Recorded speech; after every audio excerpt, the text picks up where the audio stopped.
శ్రీ మహాగణాధిపతయే నమః. ఐం మహాసరస్వత్యే నమః. శ్రీ లలితాంబికాదేవియే నమః. రాశి ఫలాల కార్యక్రమములో భాగంగా ప్రతి మాసము కూడా ఎవరెవరికి ఎలా ఉండబోతుంది ఏమిటి అనేటువంటి విషయాలు మనం ఎప్పటికప్పుడు తెలియజేస్తూ ఉన్నాము. అందరూ కూడా తెలుసుకుంటూ ఉంటారు కూడా. అయితే ఈసారి డిసెంబరు నెల ఫలితాలు అందరికీ కూడా 12 రాసుల వాళ్లకు ఎలా ఉండబోతున్నాయి ఏమిటి అనేటువంటి విషయం గురించి ఇప్పుడు నేను తెలియజేయబడుతుంది. అయితే ఈ డిసెంబరు మాసములోనే మార్గశిర మాసం అనేటువంటిది కూడా వస్తుంది. అంటే శ్రీ మహావిష్ణువు మాసానాం మార్గశీర్షోస్మి అన్నాడు. కార్తీకం అయిపోతూనే మార్గశిర మాసమే కదా వస్తుంది. అలా మార్గశిర మాసం ఎప్పుడైతే వస్తుందో ఇక్కడ కార్తీకమంతా కూడా పరమేశ్వరుడికి సంబంధించినటువంటి ఇది. మార్గశిర మాసము అంతా కూడా మార్గశిర మాస స్నానాలు చేయటం అనేటువంటిది ఉంటుంది.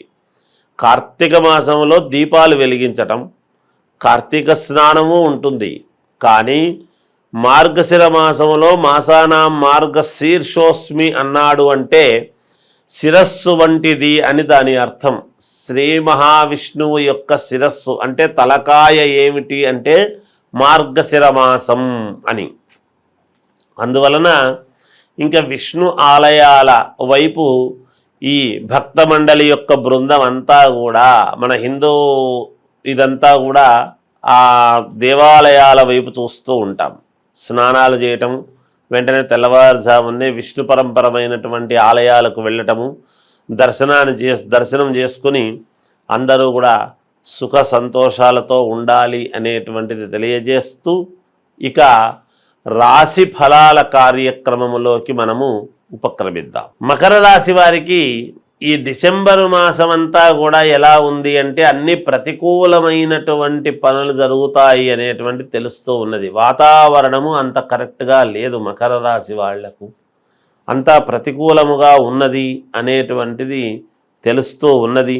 ఏ పని అనుకున్నా ఆ పని మొదలు పెడదాము అనుకుంటే ఏదో ఒక రకమైనటువంటి ఇబ్బంది రావటం, ఆ పని చెయ్యలేకపోవటము, మానసికమైనటువంటి ప్రశాంతత లేకపోవడము, ప్రతి విషయములోనూ అప్రమత్తముగా వ్యవహరించాల్సినటువంటి చోట వ్యవహరించకపోవడం జరిగింది. కాబట్టి ఇక మీదటనైనా కొంచెం అప్రమత్తముగా ఉండి చేసుకోవాలి. అలాగే దూర ప్రయాణాలు, వాహన ప్రమాదాలు ఉన్నవి కాబట్టి దూర ప్రయాణాలు మానుకోవటం అనేటువంటిది మంచిది. ప్రయాణాలు చేయకూడదుగాక. తొందరపడి మాట్లాడటం అనేటువంటిది చాలా మంచిది కాదు. ఏదైనా ఎదుటి వాళ్ళు నొచ్చుకునేటువంటి విధానముగా మాట్లాడడం ఎప్పుడూ తప్పే. కుటుంబ సభ్యుల ఆరోగ్య విషయాలు మరింత మానసికమైనటువంటి అశాంతికి గురి చేసే విధముగా ఉన్నది. వృత్తి వ్యాపారాలలో శారీరకమైనటువంటి శ్రమ చేస్తూ ఉండినను తగినంతటి ఫలితము రాకపోవటము వలన చాలా ఇబ్బందులు పడాల్సినటువంటి అవసరము ఏర్పడుతూ ఉన్నది. చేపట్టినటువంటి పనులు మధ్యలోనే నిలిచిపోతాయిగాక. సమాజములో మీ కీర్తి ప్రతిష్టలకు భంగము వాటిల్లే అవకాశము ఉన్నది. ఎక్కడి నుంచి ఏమొస్తుందో, ఎవడు ఏమి చేస్తాడో అనేటువంటి ఆందోళన ఉంటుంది. కానీ మీ జీవితానికి ఒక మచ్చలాగా మిగిలిపోయే పరిస్థితి ఉండబోతున్నది. జాగ్రత్త వహించండి. అలాగే ఉద్యోగస్తులకు అదనపు బాధ్యతలు పెరిగి తగిన విశ్రాంతి అనేటువంటిది ఉండకుండా జాగ్రత్తగా చేసుకుంటూ ఉన్నారు. నిరుద్యోగులు మరింత కష్టపడవలసినటువంటి అవసరము రావచ్చునుగాక. అలాగే సంతాన వివాహ ప్రయత్నాలలో స్వల్ప ఆటంకాలు కలుగుతాయి. వాటిని కూడా అధిగమించి ముందుకు వెళ్ళాలి అనేటువంటి ప్రయత్నం చేస్తారు.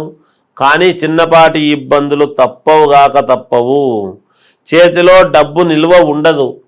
బంధుమిత్రులతో మాటల పట్టింపులు ఉంటాయి గాక. మాట పట్టింపుల వలన వాళ్ళు కూడా దగ్గరికి ఎవరూ రారు. దైవ కార్యక్రమాల పట్ల ఆసక్తి పెరుగుతుంది గాక. అలా ఆసక్తి పెరిగినందువల్లనే ఎక్కువగా దైవ సంబంధమైనటువంటి మాటలు అవి నేను గతంలో ఇలా ఉండేవాడిని కాదు, ఇగో ఇలా అయ్యాను, అలాగే ఉంటే మేలేమో అని అనుకునేటువంటి పరిస్థితి రావచ్చును. కానీ దానికంటే ఇది చాలా యోగవంతమైనటువంటిది. చిన్న చిన్న ఇబ్బందులు ఉన్నంత మాత్రాన ఎవరు ఎలాంటి ఇబ్బంది పడాల్సినటువంటి అవసరము లేదు. కనుక ఇంకా మెరుగైనటువంటి ఫలితాలు సాధించుకోవాలి, మాకు మేలు జరగాలి అనేటువంటి భావన కనుక మీకు ఉంది అంటే పరమేశ్వరుణ్ణి ఆరాధించండి. అలాగే అందరూ ఒకరొకరు ఒక లగ్నంలో పుట్టుంటారు కాబట్టి రాసుల ప్రకారముగా ఈ విధముగా ఉండిన మీ యొక్క లగ్నస్థితి మిగతా గ్రహాలన్నీ అనుకూలవంతముగా ఉన్నాయి అంటే తప్పకుండా మీకు విజయం లభించి తీరుతుంది. జయోస్తు. శ్రీ మహాగణాధిపతయే నమః. ఐం మహాసరస్వత్యే నమః. శ్రీ లలితాంబికాదేవ్యే నమః. ఇప్పుడు కార్తీక మాసంలో అందరూ దీపాలు పెట్టుకోవటం అనేటువంటిది సర్వసాధారణం. ప్రతి వాళ్ళు ఇంటి ముందు దీపాలంకరణ, పూజలు, పరమేశ్వరుడికి అభిషేకాలు అన్నీ చేసుకుని ఉంటారు.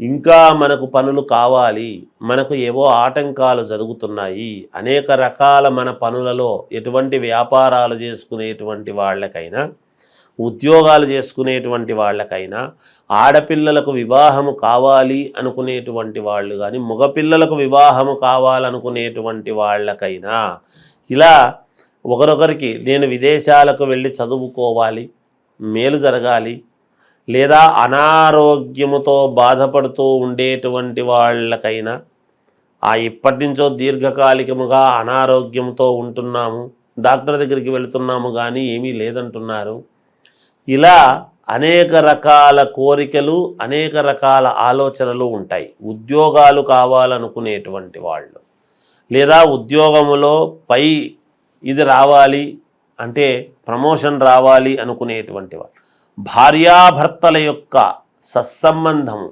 అన్యోన్యత గురించి, సంతానము కావాలి అనుకునేటువంటి వాళ్ళు, ఒక సమస్య కాదు, ఎటువంటి సమస్యలకైనా, ఎటువంటి ఇబ్బందులకైనా ఈ ఇబ్బందులు తొలగిపోవాలి అనుకున్నప్పుడు ఒక్కొక్కసారి కొన్ని సమయాలు మనకు చాలా మహాద్భుతమైనటువంటి సమయాలు వస్తాయి. భగవంతుడు అన్నీ కూడా ఒక్కొక్కసారి మనకు అనుకూలిస్తాడు. ఆ అనుకూలించినప్పుడు గనక దాన్ని మనము పట్టుకోగలిగినాము అంటే మనకు విజయము లభించినట్టే అనేటువంటిది అక్కడ సారాంశము. ఇంతకు నేనేమి చెప్పొస్తున్నాను అంటే, ఈ కార్తీక మాసములో అమావాస్యతో కార్తీక మాసం అయిపోతుంది.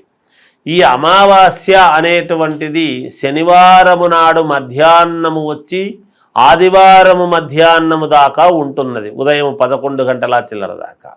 అటువంటప్పుడు దేహపీడ అనేటువంటిది ఎవరికైతే ఉంటుందో, మానసికమైనటువంటి ఇబ్బందులు ఇవన్నీ ఉంటాయో, మామూలుగా విపరీతమైనటువంటి తిరుగుడు తిరిగి మాకు పనులు కావడము లేదు అనేటువంటి ఆలోచన ఉంటుందో, ఈ 2 రోజులు కూడా కీలకమే.